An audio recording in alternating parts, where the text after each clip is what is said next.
За ингээ өнөөдөр та бүхэндээ Монголын ард түмэндээ уламжилж баримттайгаар оюу толгойн далд уурхайн санхүүжилтийн төлөвлөгөө гэдэг энэ баримтыг та бүхэнд дэлгэхээр өнөөдрийн хэвлэлийн хурлыг зарлаа.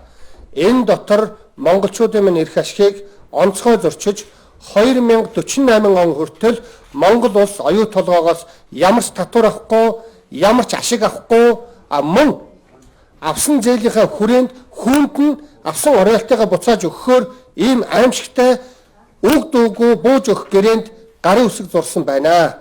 Энэ талаар та бүхэнд мэдээлэл өгөхөөр би одоо урьсан. За энэ хүү баримт бичгийн та бүхэнд анхааруулж хэлэхэд нэгдүгээрт төлөвлөгөө гэдэг нэрийн дор гэрээ байж болдгоо юм. Энэ төлөвлөгөө гэдэг нэрээр гэрээ хийж байгаа.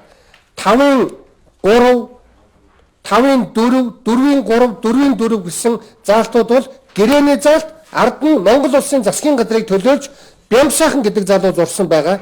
Та нарын ардталт нь үзээрэй. Мөн Гамболд гэдэг одоо хүн зурсан байгаа. Энэ хоёр хүн Монгол улсын засгийн газрыг төлөөлж зурсан. Энэ гэрээнд өрийн бичгэнд монголчууд гарын үсэг зурсан. За заалтуудаа би та бүхэн танилцуулъя. Нэгдүгээрт 5-5 А дугаар заалтанд 6 тэрбум долларыг Rio Tinto аван бидэнд бол харин өр болж бичигдэн. Энэ бол өр хүүхдүүд баялгаараа төлнө. Энэ дээр бол хамгийн гол нь энэ одоо 6 тэрбум доллароос монголчуудад орж ирэхгүй. Та нарт сонирхуулахад 7-гийн 4 5-5-ын В-гийн 6 дугаар заалтан дээр энэ мөнгөөр эхэлж Rio Tinto өөрийнхөө бусад газруудад байгаа өрөө дарна гэсэн байгаа шүү. 2 дугаарт 4-3 дугаар заалтан дээр А, Б манай улаан сайд, террорист даваг сайд, ган хоёрын сайд 3 яамны одоо 2 жилийн хөдөлмөрөөр 2.1 тэрбум долларын зардлын хэтрэлт гэж гоё нэртэй монголчуудад хязгаарч орж ирж одоо орж ирээгүй мөнгийг зардал гээд оюу толгой ловрт гэд бичсэн байгаа. Энэ ловрыг хүлээн зөвшөөрж байгаа. 4-3 А, Б энийг хүлээн зөвшөөрснөөрөө монголчууд юу 1.5 тэрбум долларын бонд 2.1 тэрбум долларыг зүгээр оруулж ирээгүй мөртлөө зардал хэлбэрээр оюу толгой дээр бичсэнийг хүлээн зөвшөөрнө гэдэг бол бид тэр дайны өртөө хүүн жилийн 7.1% хүүтэй. 3 дугаарт 5-5-ын Б-гийн 2 дугаар зүйл заалтан дээр далдуурхай хөрөнгө оруулалт гэгчдээр зохиомол зүйл. Хөрөнгө оруулалтын гэрэн дээр далдуурхай хөрөнгө оруулалт гэж байхгүй. Тэрэн дээр тэжүүдэр бол байдаг. Хөрөнгө оруулалтын дээр байхгүй. Зохиомлоор энийг бий болгоод 4.2 тэрбум долларыг бас өөрсдөө авна. Монголыг өрөнд оруулж өрийн бичиг гаргана. Монголчууд энэнийхээ үр дүнд 15 банкнд газар нутгаа, лиценз, баяжмал худалдах гэрээгээ барьцаанд тавьж байгаа. Энэ барьцаанд тавьсан заалт нь бол 5-5-ын В-гийн 6-ад барьцаанд тавьсан заалтууд нь байгаа. За дараагийн заалт бол 5-5-ын В-гийн 1-т энэ мөнгүүд Монголд орж ирэхгүй Rio Tinto өөрөө авна гэдгээ баталгаажуул бичсэн байгаа. Энэ мөнгийг өөрсдийнхөө эхэлж өр төлбөрөө дарна. За дараад нь бол 7-гийн 1-т 2021 оны 9 сарын 1 хүртэл хоёр талаасаа юу ч дуурахгүй шүү. 5 жилийн гэрээ байгаа юм. 5 жилийн дараа дахиад ийм ловер хийх бас боломж нээгдэнэ. Ийм зүйлүүдийг та бүхэнд хэлж байна. Ингээд эцэст нь бас нэг зүйл хэлье. Бид бүхнээ тавь туучхаагүй. Хэрвээ тавь туусан бол Ганбаатарын мэдээлэл хийх шаардлагагүй. Бид бүхнээ тавь туугаагүй. Бидэнд боломж байгаа. Ямар боломж байна вэ гэвэл 4-4 дугаар заалтыг та нар харах юм бол 5 хоногийн дотор сангийн сайд гарын үсэг зурсан тохиолдолд энэ бүхэн баталгаажна гэж байгаа. Энэ нь бол маргаашийн оройны 6 цагаар дуусна. 5 өдрийн ажлын 5 өдөр. Өөрөөр хэлбэл 2010, 11, 12, 13, 14 5 жилийн оюу толгойн тайлан балансыг уг дуугүй хүлээн зөвшөөрөл сангийн сайд гарын үсэг зурхаар үүргийг 5 өдрийн дотор зурна гэсэн үүрэг авсан байгаа. Энэ 5 өдрийн дотор зурхгүй бол монголчууд бас баялгаа мөн одоо энэ 8.1 тэрбум долларын өрөнд орж ингэж богтлуулахгүй гэж би бодож байна. Ингээд энэ дөрвийн заалтан дээр бол Нягтлан бодох бүртгэлийн хуулийг зөрчиж байна. Нэгдүгээрт 2.1 тэрбум долларын баримтгүй зардлыг шууд хүлээн зөвшөөр гэж байгаа. Хоёрдугаарт 5 жилийн орлого орж ирээгүй байхад, гүйлгээ хийгдээгүй байхад, зардал нь тодорхойгүй байхад шууд хийгээд бол Нягтлан бодох бүртгэлийн хуулиар санхүү тайлангийн баримт бичгийг тохиролцоогоор хязгаар шийдэж болохгүй.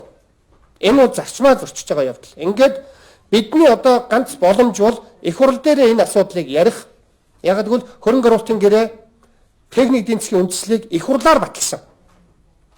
Энэ тухай ярьж байгаа энэ улсууд бол их хурлын эрхэнд талдж байгаа. Энэ бидний гаргасан шийдвэрийг өөрчилж байгаа. Дээр нь сангийн сайдад Монгол орон даяараа өнөөдрөөс эхлээд энэ дээр зурж болохгүй шүү гэдэг ийм урайлга кампанит ажлыг зарлаж байж энэ хүн дараагийн урд нэг гэрээ байгуулад нэг өгтөл болсон хүн байгаа шүү дээ. Дараагийн өгтөл болохоос нь бид аврах ёстой. Ийм зөвлөдүүдийг хэлж байна. Ингээд та бүхэн тодруулах асуултууд байвал хариулаач. Би энээс илүү өөр яах юм бэ? Очоод алгадаж болохгүй. Зодож болохгүй. Чин сэтгэлээс энэ мэдээллүүдийг өгч нь их хурлын гишүүний 7-гийн 1 дахь заах үүрэг юм байгаа шүү дээ. Ард түмний өмчийг, ард түмний ирээдүйд төлөх одоо ашиг байна уу, авах ашигийг талаар ард түмнээс нуугдаж Дубайд хэлцээр хийн гэдэг нь өөрөө үндсэн хуулийг зөрчиж байна. Энэ нь өөрөө Монголын мянган сургууль, цэцэрлэг, эмнэлэг, тэтгэвэр, цалин нэмэгдүүлэх боломжийг зөөрж бусдад худалдаж байна гэсэн үг. Асуулт байвал би хариулахад бэлэн байна. Энэ гэрээнд гарын үсэг зурхаас өөрөөр ер нь таны хувьд ямар боломж байсан гэж үзэж байна вэ? Ямар хувилбар байж болох байсан бэ? Гэрээнд ингэж бууж өгөхгүй байх эрх нь боломж нь өнөөдөр хүртэл бидэнд байгаа. Арбитрийн шүүхтэр очивол бид ялна. Ямар үхэнц дорой дандаа ингэж бууж өгч гифтдэг болчоо бай биднээс. Энэ 8.1 тэрбум доллар гэдэг чинь ямар их бүтээн байгуулалт гэж санаж та нар? Ямар их сайлуулах үйлдвэр, мал аж ахуйгаа бид хөл дээр нь босгоно. Энэ гэрээнд байгаа өмнө хийсэн гэрээгээ зөрчиж байгааг хүлээн зөвшөөрж болохгүй шүү дээ. Арбитрийн шүүхтэр очиход бид ялна. Нямд орж байгаа дооглол инээгээл байна. Сая 30 сая долларын роялтыг бид авах ёстой гэж Unitrал гэдэг арбитрийн шүүхэд өгсөн 48 цагийн дотор 30 сая доллар Монголд орж ирсэн шүү дээ. Хэзээч би энийг би одоо өөрөө оруулж ирсэн эдгээр гэж ярихгүй. Нөлөөлсөн байх. Гагийн шүүх гэдэг чинь тэр нэг дэлхийн 2 дугаар дайны кинод утсан юм шиг байгаа. Манай нямд орж байгаа зайлвал. Цэргийн асуудлыг шийддэг ч гэсэн дээр нь Зимбабве, Ботсван гэдэг хоёр улсын уул уурхайн асуудлыг бас Гагийн шүүхтэр шийдсэн. Тэнд байдаг монгол залуутай би харьцаатай байдаг. Маш их судалгаатай ажилладаг. Зүгээр нэг дэлхийн 2 дугаар дайны кино үзснээрээ тэр хүн тэгж ярина гэдэг бол тэр 20 жил өнөөдөр Монгол улсыг удирдахад оролцсон шүү дээ. Өнөөдөр тэр хүн уурлах, гаслах эрх байхгүй. Залуу улс төрчдөд зааж өгчих хэрэгтэй хүн шүү дээ. Оюу толгой улаан хамгаалагчид тэнд бараагаа шахдаг, тэнд контракт авсан маш олон эрх ашигын зөрчилтэй хүмүүс өнөөдөр парламентт байгаа. Тэд өнөөдөр зүгээр л миний өдөөс доромжлохоо мэддэг болохоос биш ингэж асуудлыг баримттайгаар ярьдаггүй. Өнөөдөр би баримтаар ярьж байна. Энэ Монголын эрх ашиг сайхан бэлэг өнөөдөр 4 PR-ын компанид Ганбаатрыг үзэн ядаж муулаараа гэдэг компанид ажил явж байгаа. Хинбэ гэдгийг би мэднэ. Буянтал ажил. Ганбаатар ингэж олон долоо юм ярьсан учраас 4 компани хүүхдүүд бас цалинтай болж шүү дээ. Гэхдээ Риотонтойгоос авах хэрэгтэй шүү. Бидний доторын мөнгөөр болохгүй. Асуулт.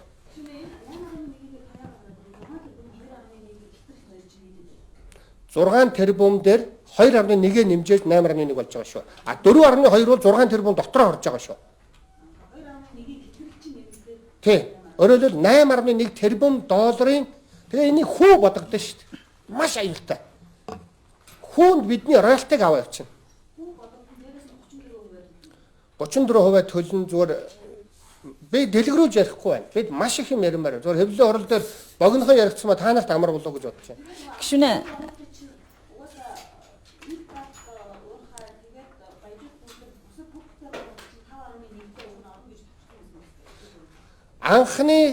анхны гэрээ биш үү? Би та нарт маш товчхон юм яриа. Миягомбе инколдгоо ерөнхий сайд байхад би өөрөө ажлын хэсгийг ахалж иргэний нийгмийн байгууллагуудаас би ороод нөгөө талаас Боингийн жаргал сайхангаа сайд байсан. Бид хоёр бас нэг үл ойлголцоо. Тэгээд дараад нь тэрийгэ болоод Содбаатар дэд сайд нь орж ирсэн.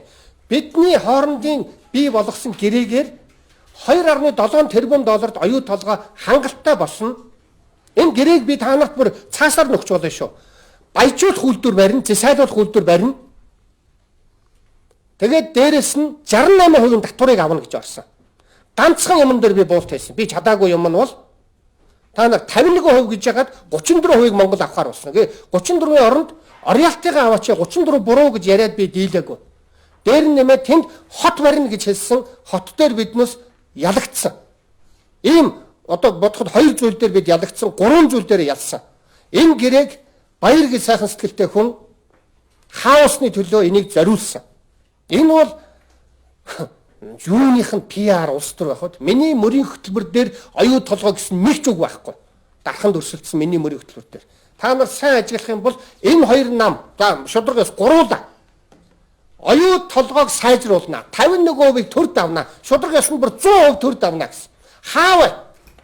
Хин чин ард түмнийг хуурам ихэлж төрийн ирэхэд гарсан улсууд байна шүү дээ. Асуулт. энэ төлөвлөгөөнд бол 5 зүйл дээр тохиролцсон гэдгийг Улсын хурлын хартчилсан намын бүлгийн дарга Гарамгаа автор мэдгдсэн байгаа. Тэгээд 5 дотор зүйлд бол борлуулалтын бохир орлогоос 2% роялти авдаг байсан бол 5% болж нэмэгдүүлсэн. Энэ бол маш амжилттай хийгдсэн. Одоо энэ засгийн газрын хийсэн хамгийн том ажил юм а гэдэг ийм тайлбар хэлээд байгаа. Тэгэхээр энэ 5% дотор болгосноор орж ирэх ашиг нь ямар шуухан байх вэ? Яг одоо 5% болгосон баттай мэдээлэл байж чадах уу? Энэ дээр та ямар мэдээлэлтэй байна вэ? Нэгдүгээрт байхгүй, хоёрдугаарт энэ дотор тэр менежментийн төлбөр гэдэг дээр байгаа. Тэр нь юу гэсэн үг вэ? Би та нарт одоо оюу толгой эксперт шүү дээ би ч одоо тэрүүгээр нэг юм яриа тий. 4-8-ыг та нар уншвал даалдуурхай хөрөнгө оруулалтын дээр менежментийн төлбөр гэж зардлын 3%-ийг авнаа. 6 авахын оронд 3%-ыг авнаа. Ил уурхай болон бусад бүх зардлууд дээр бол 6-гаа авна гэж байгаа. Их гоё зүйл. Би та нарт нэг юм хэлэх ба. Гаргасан зардлыг далдуурхай, ил уурхай болон бусад машин техникийн зардал гэж хэн тогтоох юм? Тэд тогтоо. Монголчууд энэ дээр хумсын чинээч ирэх байхгүй. Тэд тэгвэл 8.1 тэрбум долларын зардал гаргаад тэрнээсээ $1 уул уурхайн далд уурхайд оруулсан бусд нь бүгд бусад зардалтай гарсан гэж хэлэх эрхэм тэдэнд байгаа. Лойвор ингэж явдээ. 4-8 шүү энэ бол. Дээр нь нэмээд гой юм байгаамаа. 7-гийн 4-т хардаа өөрсдийнхөө та нар 30 сая долларыг одоо ингээд Unitrал гэдэг Ганбаатар арбитрийн шүүхэд өгсөн учраас Монголд өгөхөөр боллоо. Мэдээллүүдийг хараарай. Бид энийг хүлээн зөвшөөрөхгүй байна. Гэхдээ өгөхөөсөр аргагүй байдалд орлоо гэж сонингийн ярилцлагууд байгаа ш. Та нар хараарай. Энэ бол цаашид бид өгөхгүй. Өнөөдөр бол Монголын тал шүүх мөх олон толгой ярьж байгаа дээрэм хийлээ гэсэн үг. Та нар энэ болгоны үгний цаатгуудыг хар. Дээр нэмээд 6.5 дээр нэмэх либор гэдэг хүүгээ бид өсөхгүй гэдэг үүрэг авч байгаа байхгүй юу? Хамаа гой үүрэг авч байгаа биз? Агуу буулт хийсэн байж тэднээс. Дээр нэмээд 7-4-ийг хар. Rio Tinto Монголын хөрөнгө оруулалтад таатай орчин бүрдлээ гэдгийг тусалж дэмжиж олон улсад зарлах болно гэж. Ивэ монголчууд маань